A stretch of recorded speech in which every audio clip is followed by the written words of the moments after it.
horas e 39 minutos. Estamos de volta para falar sobre economia e sobre as compras que você da audiência faz nos portais e aplicativos de compra de lojas virtuais da China. Parece que o governo federal desistiu da ideia, talvez tenha sido repercussão negativa, talvez só, né? Das taxar as compras internacionais. Na verdade, o governo disse assim: a taxa já existe, a gente não vai inventar uma taxação, já tem, a gente só vai apertar a fiscalização, porque muitas pessoas dão a volta ali na regra com aquela história de envio de pessoa física para pessoa física. Ou seja, você comprava aquela blusinha, a China enviava dando aquela disfarçada e você não tinha taxação. E o governo estava com a ideia ali de apertar o cinto. Mas, pelo visto, a repercussão negativa fez com que o governo voltasse atrás, para usar uma redundância aqui, fosse ver o seu ponto de vista e desistisse dessa taxação. Pedro Tarim, nosso repórter, vai contar os detalhes para você da audiência. Oi, Pedro, bom dia.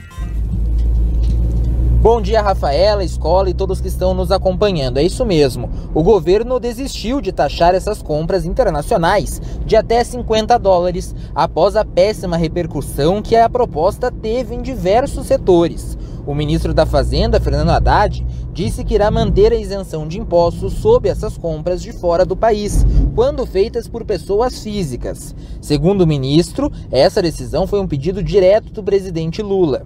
Desta forma, as regras que já estavam em vigor estão mantidas e não devem ser alteradas. Ainda segundo Haddad, a determinação do presidente é que isso seja resolvido administrativamente, ou seja, reforçando a fiscalização.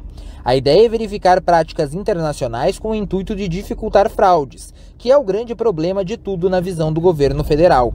Haddad também alega que o presidente Lula pediu à Receita Federal para que reforce a fiscalização desses importados, para que não haja necessidade de prejudicar os consumidores brasileiros. Esse fim da isenção de impostos apontava diretamente para grandes varejistas internacionais, que são populares no país, como por exemplo a Shopee, a Shein e a AliExpress.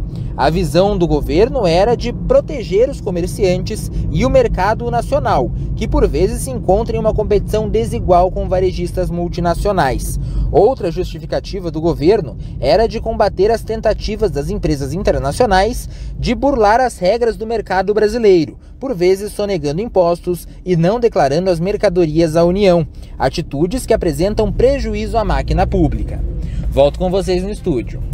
Daí, portanto, né, o governo acabou desistindo de derrubar essa suposta isenção do imposto, diz que a ideia agora é fiscalizar as empresas, mas o resultado é o seguinte: pegou mal. Como pegou mal a comunicação do governo federal, para não falar só dos games que a gente trouxe agora há pouco, responsabilizados pela violência nas escolas, toda a comunidade gamer. Agora a gente vê essa outra situação aí da história da taxação. Tá falhando o governo na comunicação, hein? A Janja passou pano no Twitter para essa taxação aí, chegou a dizer que, olha, não é bem assim, viu? Minimizou, inclusive, o impacto para o consumidor, mas a verdade é que pegou mal. O governo deu um passo atrás porque entendeu que mexeu num vespeiro. E esse vespeiro movimenta uma economia bilionária. Só para você ter uma ideia, dados, viu, do Instituto de Desenvolvimento do Varejo, que é uma associação que engloba as empresas do setor, de 2018 para 2021, o faturamento das compras dessas empresas que vendem produtos internacionais subiu de 7 bi para 36 bi nesse período de 3 anos. Claro, tivemos uma pandemia no meio desse caminho aí, que também movimentou essas vendas, essas compras das pessoas dentro de casa. Mas o que as gigantes estão dizendo, Rafa, é que elas são enormes marketplaces que abrem e dão espaço para vendedores nacionais. Talvez o governo está usando a palavra recuo, mas a verdade é medo. Pois é, porque pegou muito mal e inclusive tem que afinar logo esse time de comunicação do governo aí, de alguma maneira, fora as declarações desastrosas que vieram aí na política internacional, se somando essa questão dos videogames e essa questão da taxação. Pelo menos agora vai poder comprar nossa blusinha em paz. Deixa as brusinhas do povo. Deixa as brusinhas em paz. É isso. Capinha de celular, deixa a capinha de celular tranquila, as brusinhas em paz. Agora 11 horas e 44 minutos.